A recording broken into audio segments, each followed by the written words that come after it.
คุณพ่อคุณแม่คุณครูบาอาจารย์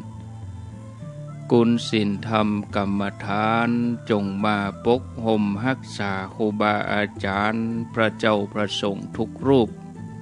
ปกห่มรักษาปอออกไม่ออกศรัทธาด้านสาธุชนคนดีผู้สนใจใฝ่ในธรรมทุกท่านขอถวายความเคารพแสดงความนับถือ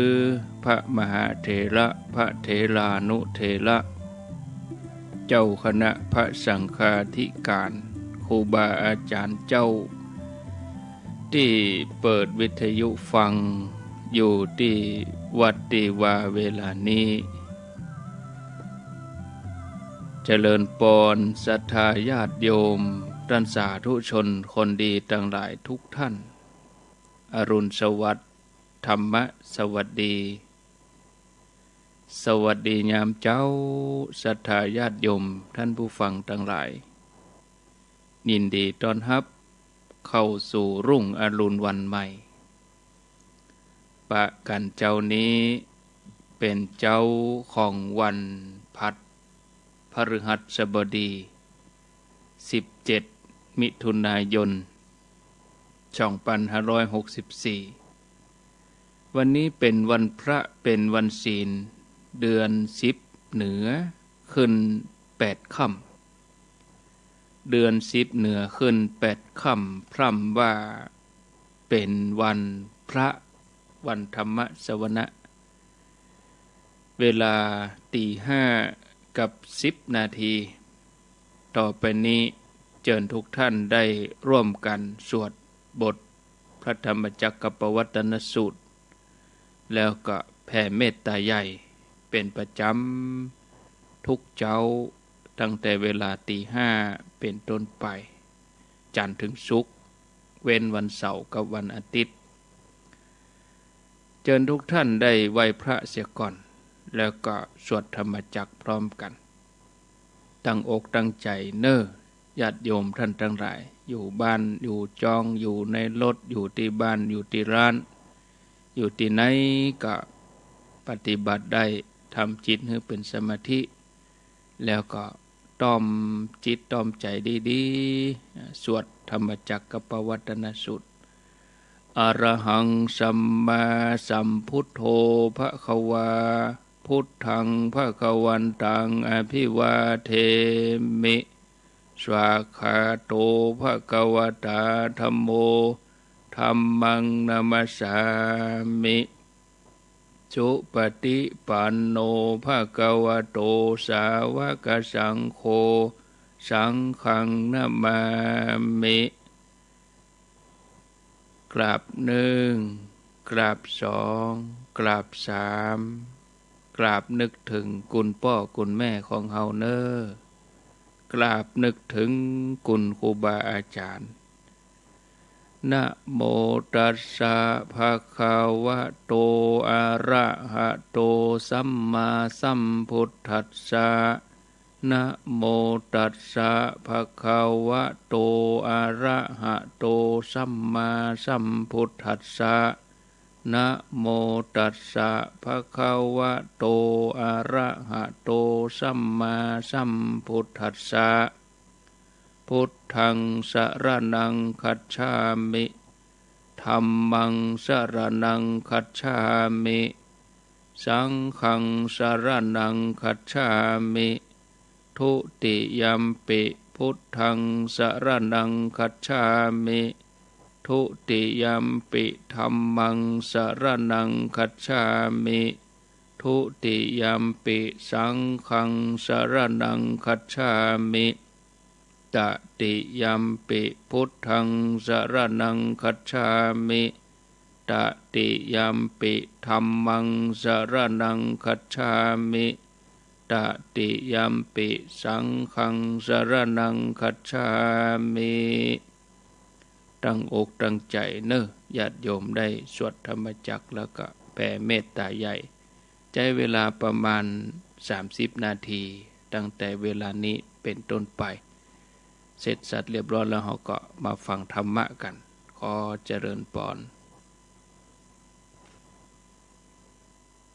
เอวเมสุตังเอกังสมัยยังภคะวาภาราณสิยังวิหารติอิสิปตเนมิคทาเยตาตระโคภคะวาปัญจวัคคีเยภิกขุอามันเตสิทเวเมภิกขเวอันตาปาปชิเตนะนะเสวิตาภายโยจายังตาเมสุกามสุขันลิกานุโยโคหิโนคัมโมโปตุชนิโกอนาริโยอนาถสันหิโตโยจายังอัตตกิลมัฏฐานุโยโคทุกโขอนาริโยอนาถสันหิโตเอเตเตภิกขเวอุโคอันเตอนุปคัมมมาชิมาปฏิปทาตถาคเตนะอภิสัมพุทธาจักขุกรณียานกรณีอุปสมัยอภิญญายสัมพุทธายนิพพานายสังวัตติกตมาจัสสาภิกขเวมาชิมาปฏิปทาตถาคเตนะอภิสัมพุทธาจักขุกรณียานกรณีอุปสมัยอภิญญายสัมพุทธายนิพพานายสังวัตติอายเมวะอริโยอัตถังคิโกมาโคสัยยติทังสัมมาทิฏฐิสัมมาสังกัปโปสัมมาวาจาสัมมากัมมันโตสัมมาอาชีโวสัมมาวายาโมสัมมาสติสัมมาสมาธิอายังโคสาภิกขเวมาชิมาปฏิปทาตถาคเตนะอภิสัมพุทธาจักขุกรณียานกรณีอุปสมัยอภิญญายสัมพุทธายนิพพานายสังวัตติอิทังโคปนะภิกขเวทุกขังอริยสัจจังชาติปิทุกขาชราปิทุกขามรณะปิทุกขังโสกปริเทวทุกขโทมนัสสุปายาสาปิทุกขาอาปิเยหิสัมปโยโคทุกโขปิเยหิวิปโยโคทุกโขยัมปิชังนาลปฏิตัมปิทุกขังสังขิเตนะปัญจุปาทานาขันธาทุกขาอิทังโคปนะภิกขเวทุกขสมุทัยโยอริยสัจจังยายังตัณหาโปโนภวิกานันทิราคะสหคตาตาตระตาตราภินันทินิสัยยติทังกามตัณหาภวตัณหาวิภวตัณหาอิทังโคปนะภิกขเวทุกขนิโรโธอริยสัจจังโยตัสสะเยวตัณหายาเสสวิราคนิโรโธจาโคปฏินิสสะโคโมติอนาลโยอิทังโคปนะภิกขเวทุกขนิโรธคามินีปฏิปทาอริยสัจจังอายเมวะอริโยอัตถังคิโกมาโคสัยยติทังสัมมาทิฏฐิสัมมาสังกัปโปสัมมาวาจาสัมมากัมมันโตสัมมาอาชีโวสัมมาวายาโมสัมมา สติสัมมาสมาธิอิทังทุกขังอริยสัจจันติเมภิกขเวปุพเพอนันโนสุเตสุธัมเม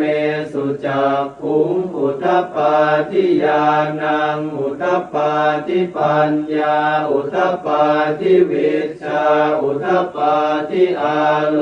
โกอุทธปาทิตังโขปนิทังทุกขังอริยสัจจังปริญญายันติเม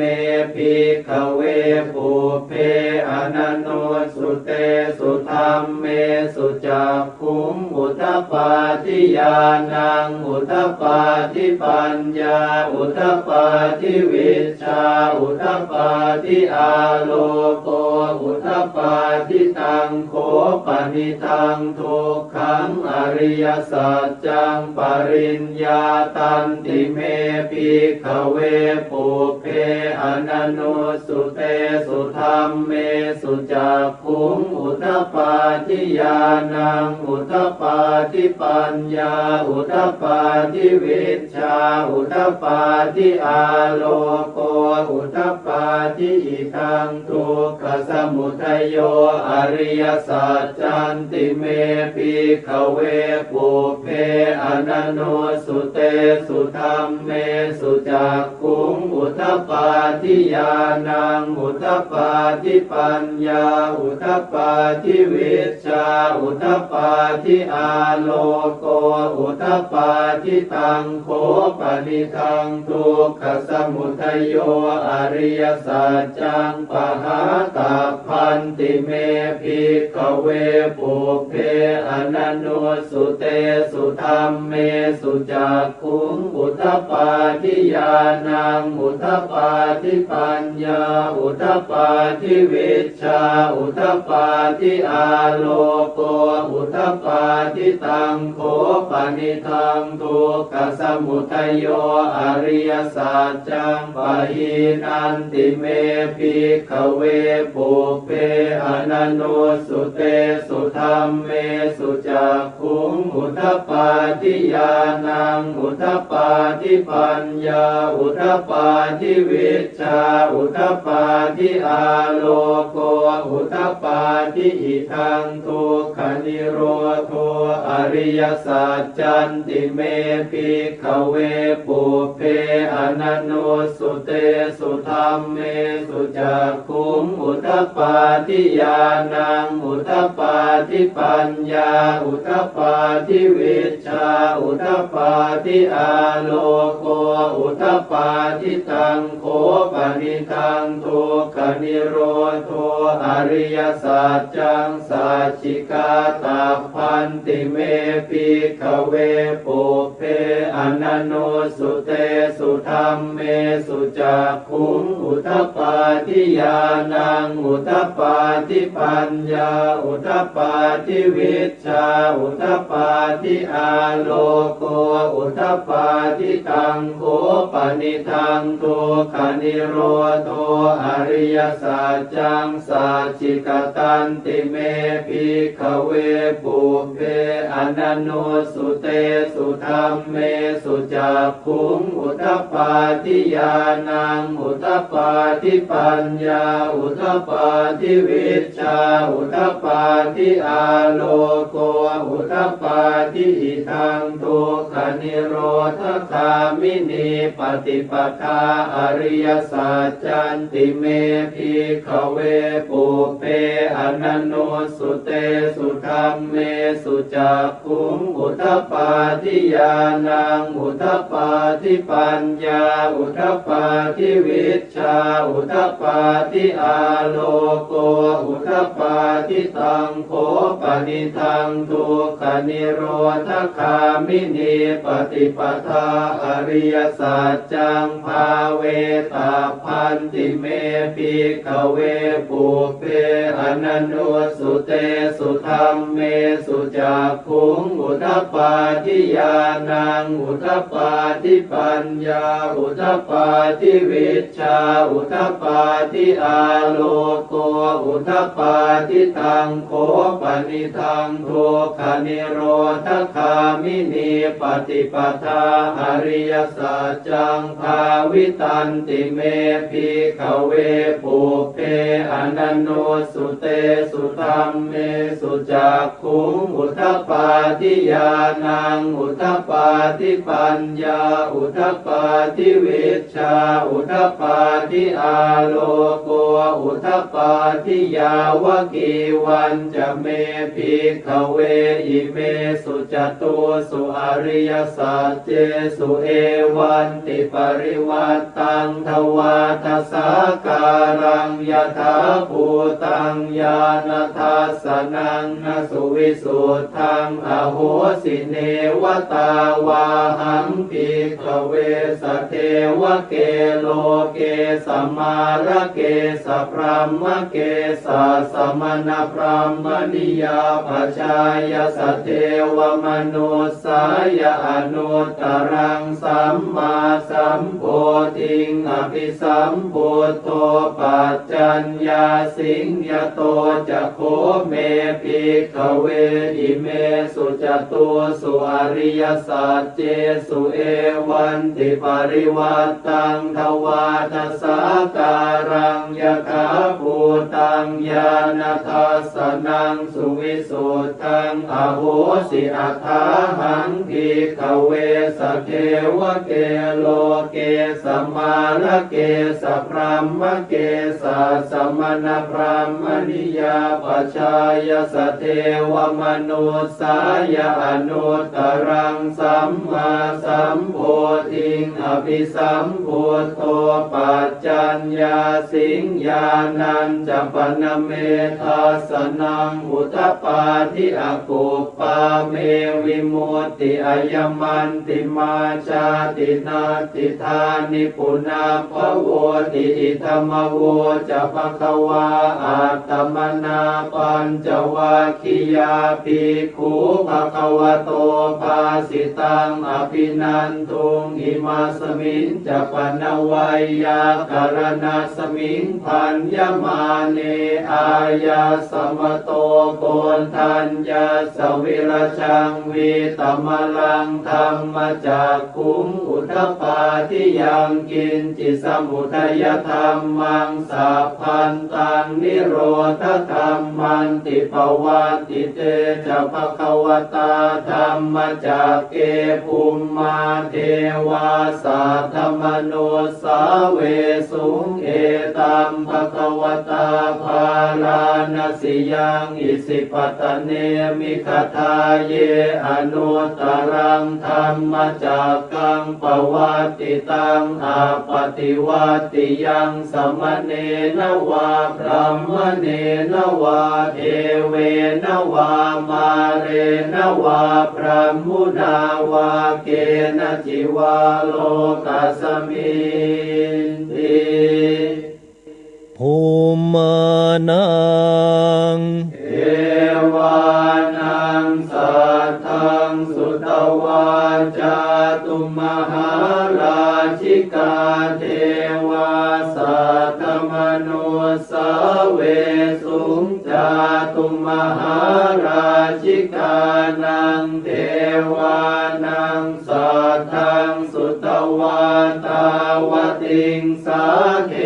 วาสัทธมนุสาเวสุงตาวติงสานังเท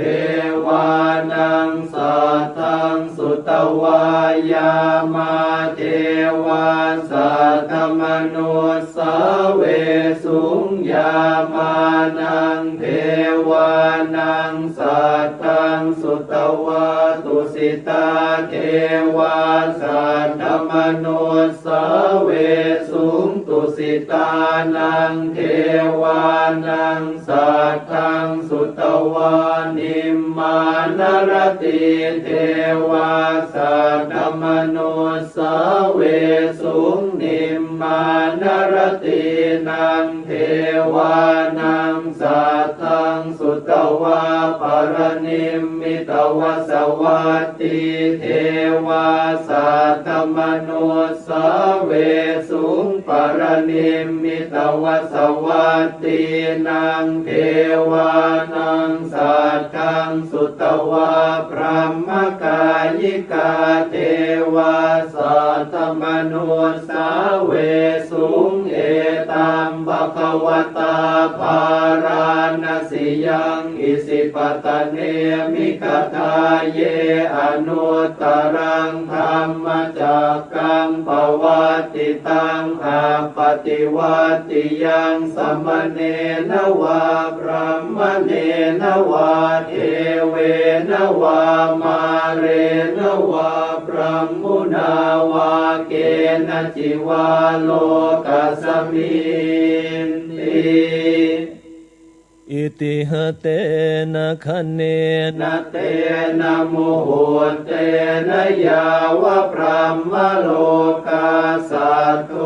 อาภูคาจิอายัญจัตสัสสหัสสีโลกธาตุสังกัมปิสัมปะกัมปิสัมปะเวทิอาปมาโนจะโอลาโลโอภาโสโลเกปาตุระโหสิอติกัมเมวะเทวานังเทวานุภาวังอัตโคภควาอุทานังอุทานเนสิอัญญาสิวัตโพโกนทันโยอัญญาสิวัตโพโกนทันโยติติทังอายสมโตโกนทันยาสอัญญาโกนทันโยตเววนามังอาโหสิติ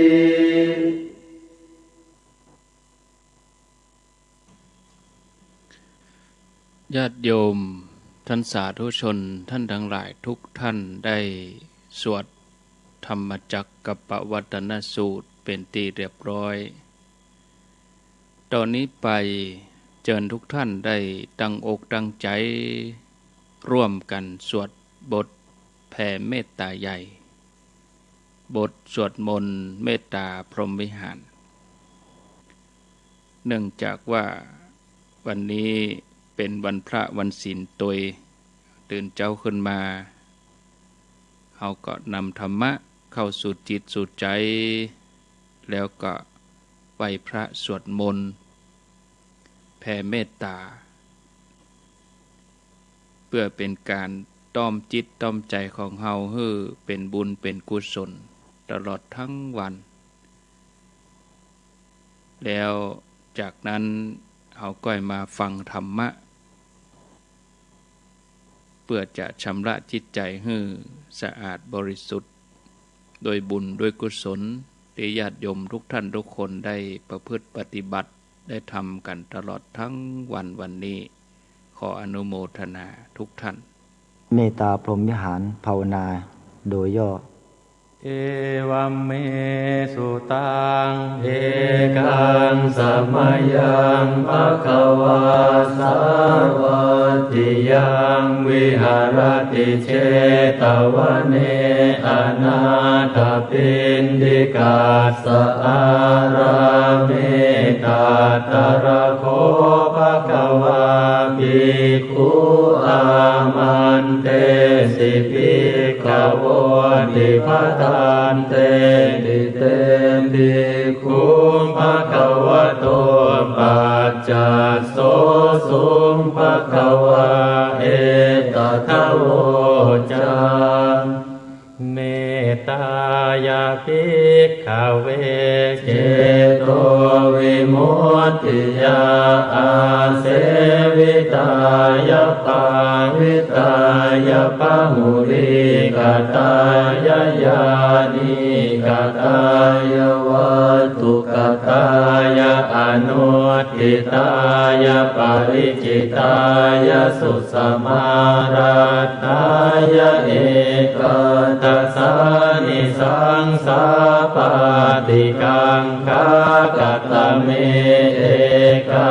ตัสสะสุขังสุปฏิสุขังปฏิพุชฌตินะปาปะกังสุปินังปัสสติมนุสสานังปิโยโหติอมนุสสานังปิโยโหติเทวตา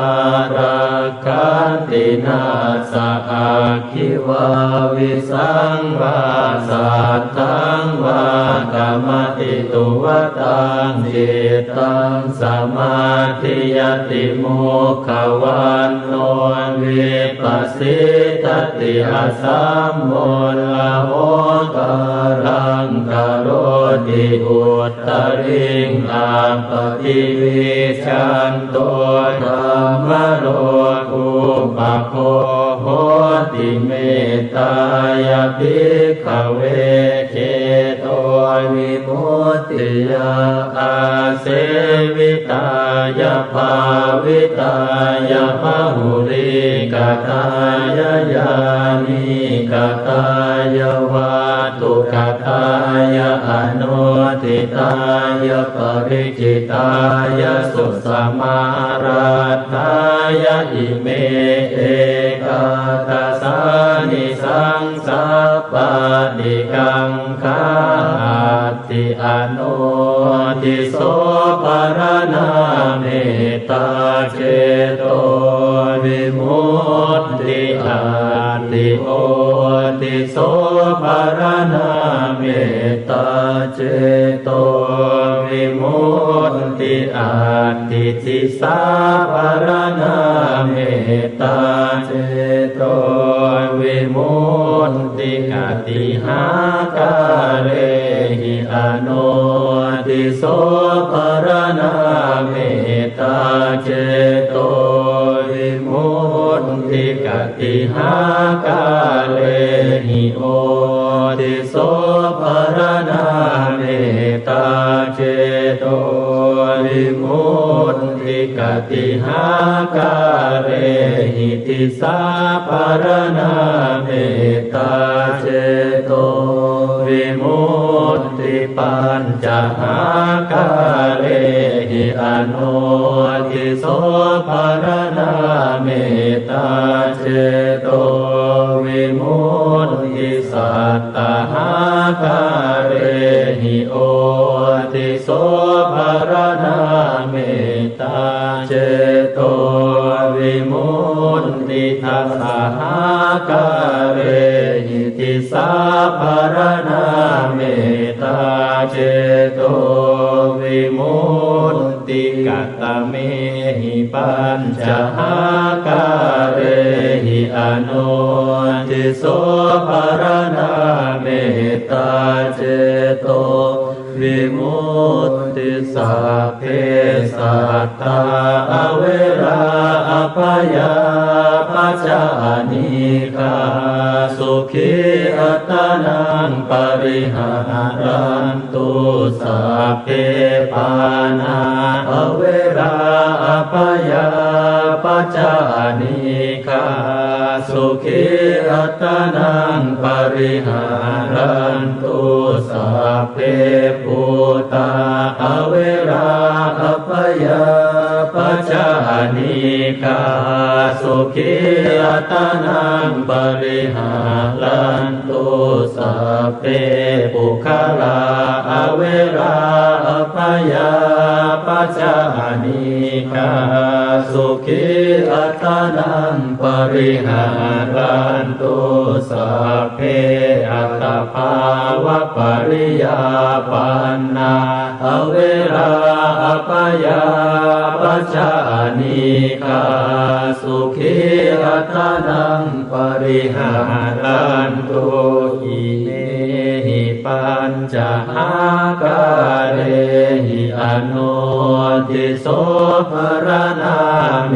ตตาเจโตวิมุตติก กัตตะเมหิสัตตาหากาเรหิโอติโสปรณาเมตตาเจโตวิมุตติสัพพาอิติโยอเวราอัปปยาปัจจานิกาสุขีอัตตานังปริหารันตุสัพเพปุริสาอเวราอัปปยาปัจจานิกาสุขีอัตตานังปริหารันตุสัพเพอริยาอเวราอัปปยาปัจจานิกาสุขีอัตตานังปริหารันตุสัพเพอนาริยาอเวราอัปปยาปัจจานิกาสุขีอัตตานังปริหารันตุสัพเพเทวาอเวราอัปปยา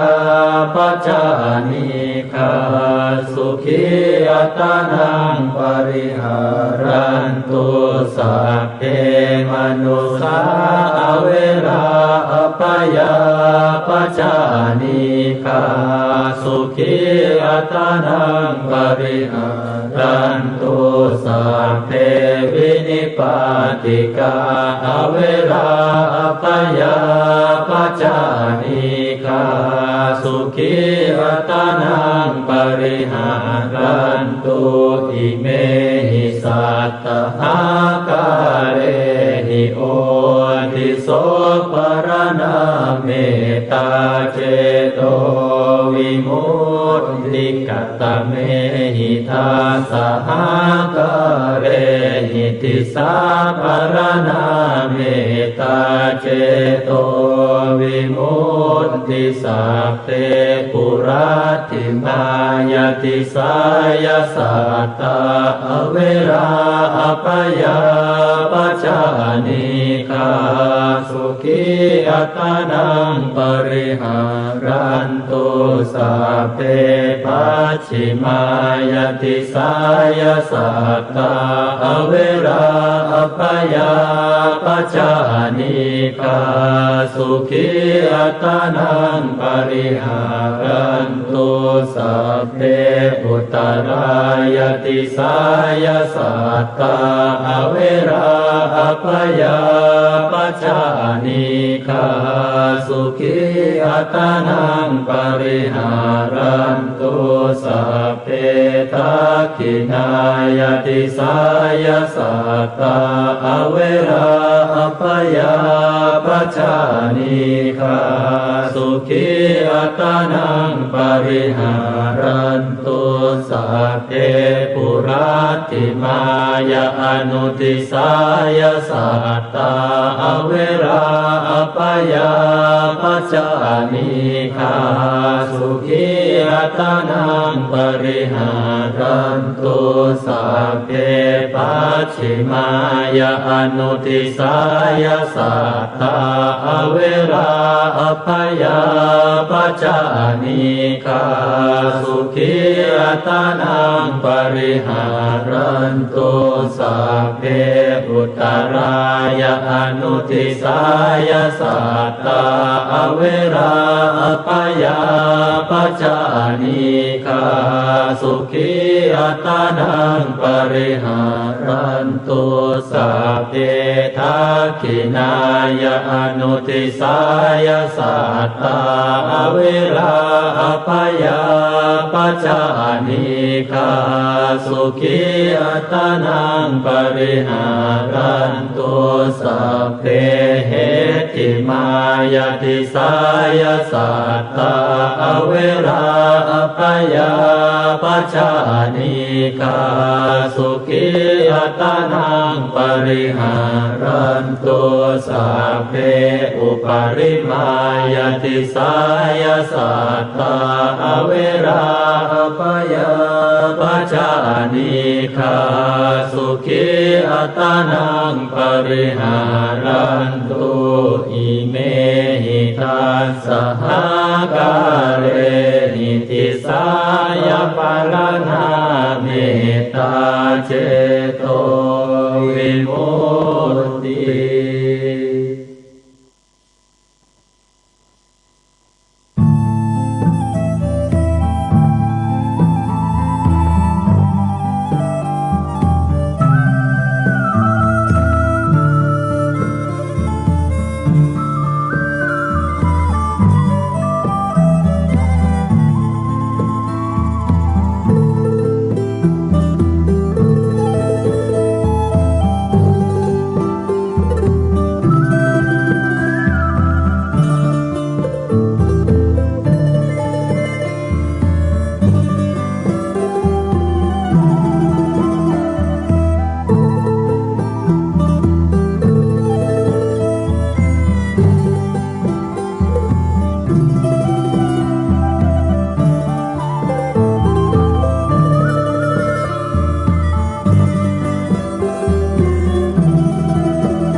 เอาแล้วศรัทธาญาติโยม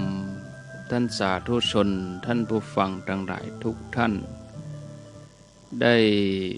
ไหว้พระสวดมนต์เจริญพุทธมนต์ธรรมจักรปวัตตนสูตรแล้วก็บทเมตตาพรหมวิหารแผ่เมตตาใหญ่เป็นที่เรียบร้อยตอนนี้เวลา 5:45 กับ 45 นาทีตามปกติแล้วทุกวันพฤหัสบดีนี่ก็ญาติโยมจะได้ฟังท่านพระสมชาติชาตปัญโยท่านมหาสมชาติชาตปัญโยซึ่งท่านก็จัดรายการทุกวันพฤหัสบดีเวลา 5:30 จนถึง 6 โมงเนื่องจากว่าเวลา 5:00 ถึง 5:30 นี่ก็เป็นประจำทุกวันจันทร์ถึงศุกร์จะเปิดธรรมจักรปวัตตนสูตรแล้วก็แผ่เมตตาใหญ่ให้ญาติโยมทั้งหลายได้ร่วมกันสวดไปด้วยกันเพื่อเป็นการเตรียมในการที่ญาติโยมจะเข้าพรรษาในเดือนหน้าแล้วแถมอย่างหนึ่งก็ช่วงมื้อเจ้านี่เราได้ยินเสียงสวดมนต์เสียงบทแผ่เมตตานี่ก็ทำให้จิตใจของเราจุ่มเย็นสบายชื่นอกชื่นใจ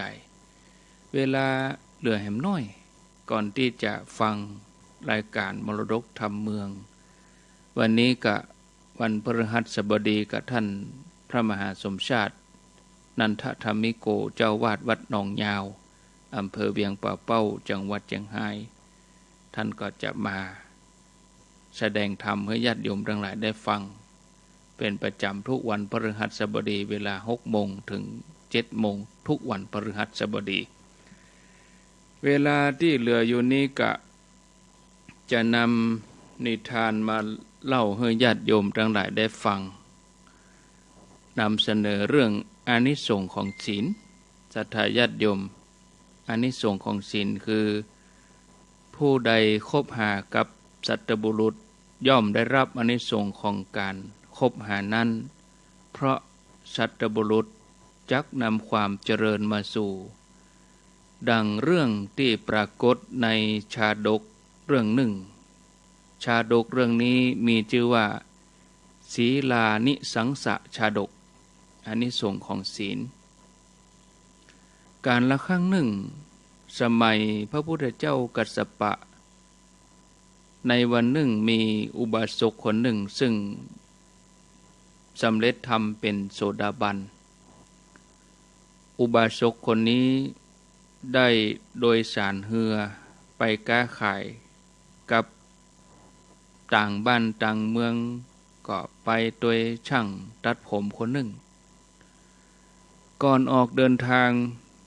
ผู้เป็นภรรยาของช่างตัดผมเนี่ยก็ได้ฝากให้อุบาสกคนนี้ช่วยดูแลสามีของตนพร้อมกับบอกว่าข อให้ท่านช่วยดูแลสามีของข้าพเจ้าโดยจะสุขจะทุกข์ของสามีข้าพเจ้าขอมอบให้เป็นภาระของท่านก็แล้วกันเรียบร้อยแล้วเรือก็ออกเดินทางไปได้7 วันก็ปะกับพายุกระหน่ำจนเรืออับปางลงที่กลางทะเลพ่อใจถึง2ก็เกาะแผ่นกระดานแผ่นหนึ่งลอยคอมาจนถึงเกาะแห่งหนึ่งด้วยความหิวช่างตัดผมก็ได้ฆ่านกแล้วก็เอามาปิ้งกินจวนอุบาสกนี่กินตัวยแต่อุบาสกนั้นบ่กินเพราะคิดว่าสถานการณ์อย่างนี้มีแต่พระรัตนตรัยเท่านั้นจะเป็นที่เปิ้งแก่เฮาได้ก็เลยนึกถึงกุลของพระรัตนตรัยขณะนั้นพญานาคผู้ดูแลเกาะนั้นได้เนรมิตร่างเป็นเรือลำใหญ่แล้วก็มีเทวดาประจำทะเลเป็นต้นหนเป็นใต้กงเป็นต้นเรือผู้ควบคุมเรือนั้นก็บรรทุกทรัพย์สินเงินทองเต็มลำแล้วก็มีเสากระโดงเรือนี่ทำด้วยแก้วมณีใบเรือก็ประดับประดาด้วยทองเชือกนั้นก็ทำไปด้วยเงินเรือลำนี้ก็เล่นมาที่เกาะนั้นพร้อมกับประกาศว่ามีไผจะไปด้วยกอมีไผจะไปด้วยกออุบาสกนั้นก็ตอบว่าข้าพเจ้าประสงค์จะไปโดยขอข้าพเจ้าไปโดยต้นหนนายเรือนั้นก็บอกว่าถ้าอย่างนั้นก็เชิญท่านขึ้นมาเถอะอุบาสกนั้นก็จวนช่างตัดผมขึ้นไปโดยแต่ว่านายเรือต้นหนนั่นก็ห้ามว่าขึ้นมาได้เฉพาะคนเดียวต่ออันแถมคนหนึ่งขึ้นมาบ่ได้อุบาสกนี่ก็ถามว่าเป็นจะได้เฮือขึ้นคนเดียวแถมคนหนึ่งบ่เฮือขึ้นนายเรือนั่นก็ตอบว่าเพราะคนนั้นบ่มีศีลฮับไปโดยบ่ได้เรือลำนี้จะฮับเฉพาะคนมีศีลต่ออันอุบาสกนี่ก็บอกว่าโอ้เอาเถอะถ้าอย่างนั้นข้าพเจ้าก็ขอแบ่งส่วนบุญส่วนกุศลที่ข้าพเจ้าทำเนี่ยที่ข้าพเจ้าได้รักษาศีลขอแบ่งส่วนนี้ให้เขาก็แล้วกันนายช่างตัดผมก็รับกรรมแล้วก็อนุโมทนาในส่วนบุญบอกว่าข้าพเจ้าขออนุโมทนาเทวดาก็เลยนำพ่อใจถึง2 คนนี้ขึ้นเรือไปจนถึงฝั่งพร้อมกับมอบสมบัติให้แถมตัวแล้วเทวดาก็ให้โอวาทเป็นคาถาว่าดูเถิดนี่แหละผลของศรัทธาศีลจาคะพญานาคก็แปลงกายตัวเองเป็นเรือนำอุบาสกผู้มีศรัทธาไปบุคคลพึงคบหาสัตบุรุษเท่านั้นพึงทำความสนิทสนมกับสัตบุรุษเพราะการอยู่ร่วมกันสัตบุรุษนายช่างตัดผมถึงความสวัสดีเมื่ออู้จบก็ปาพญานาคปิกไปวิมานของตัวเองเรื่องนี้ก็จบลงไปได้คติที่ว่าผู้มีศีลมีธรรมตกน้ำบ่ไหลตกไฟบ่ไหม้แถมเรื่องหนึ่งเนาะศรัทธาญาติโยมคงจะพอดีกับเวลาวันนี้ขออภัยบ่ได้เปิดสายวันนี้เป็นวันศีลวันพระกันเดียวสักกรรมก็จะได้ลงศาลาเนาะปันศีลปันปอนให้ศรัทธาญาติโยมเรื่องนี้ชื่อเรื่องว่าทำดีย่อมได้ดีทำดีย่อมได้ดีผู้ใดทำกรรมบดีทำกรรมชั่วล่อลวงเอาทรัพย์สมบัติของผู้อื่นมาเป็นของตนถือว่าเป็นผู้ที่มีจิตใจชั่วร้ายแล้วก็บ่มีความเจริญอันใด เรื่องนี้ปรากฏในชาดกชื่อว่ามัชฌทานะชาดกการละครั้งหนึ่งโพธิสัตว์เจ้าเกิดเป็นลูกบ่าวของพ่อกาตระกูลหนึ่งในเมืองปารณสีแล้วก็มีน้องบ่าวอยู่คนหนึ่งเมื่อผู้เป็นบิดา ขออภัยเมื่อผู้เป็นพ่อเสียชีวิตแล้วสองพี่น้องก็ปรึกษาหารือกันในเรื่องของการบริหารจัดการการค้าการขายตกลงกันเดินทางไปสะสางบัญชีการค้าที่หมู่บ้านแห่งหนึ่งแล้วก็ได้เงินอยู่ปันแล้วก็เดินทางปิกมานั่งกินข้าวหอรอเรือที่จะเดินทางข้ามฟากไปที่ฝั่งแม่น้ำคงคาหลังจากที่กินข้าวเสร็จแล้วโพธิสัตว์เจ้าก็ได้ให้อาหารที่เหลือแก่ปลาในแม่น้ำนั้นเพื่อจะอุทิศส่วนบุญส่วนกุศลให้สรรพสัตว์ทั้งหลายรวมจนถึงเทวบุตรเทวดาแม่น้ำคงคาด้วยเทวดาก็มาอนุโมทนารับเอาส่วนบุญนั้นก็บริบูรณ์ไปด้วยราภยศอันเป็นทิพย์เมื่อให้อาหารแก่ป่าหมดแล้วเขาก็ปูผ้าที่บริเวณหาดทราย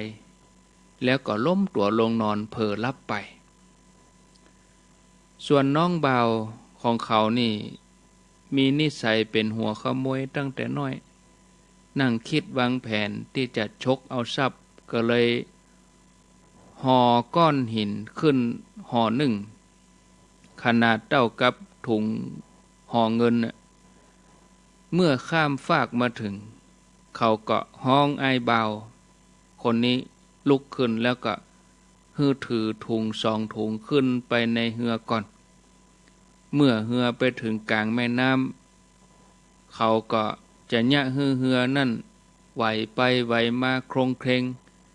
ทำทีทำท่าว่าจะเสียหลักแล้วก็จะจ้งถุงหนึ่งลงในน้ำพร้อมกับบอกว่าอ้ายถุงห่อเงินตกน้ำไปแล้วเขาจะเนี่ยอย่างใดกันกับนี้เมื่อมันตกไปแล้วก็จังมันเตอะบาถ้ากึดถึงมันเสาะหาเอาแถมใหม่ดีกว่าผู้เป็นอ้ายตอบเทวดาประจำแม่น้ำคงคาหันเหตุการณ์นั้นตลอดก็เลยบันดาลให้ป่าปากว้างตัวหนึ่งมาลืนเอาถุงเงินนั่นไปฝ่ายน้องบ่าวเมื่อปิกมาถึงบ้านแล้วก็เห่งเตถุงเงินถุงหนึ่งออกมาด้วยความเปิดห้องว่าย่ามใจบอกกองแก้มาพอบาดใจเงินเสียกับเป็นถุงที่บรรจุก้อนหินนั่งเสียใจอยู่คนเดียวที่เกิดบ่ถึงว่าจะเอาถุงเงินจ้งลงน้ำไปเสียฝ่ายที่เป็นอ้ายเมื่อปิกถึงบ้านตัวเองก็บ่ได้คิดอะไรยัง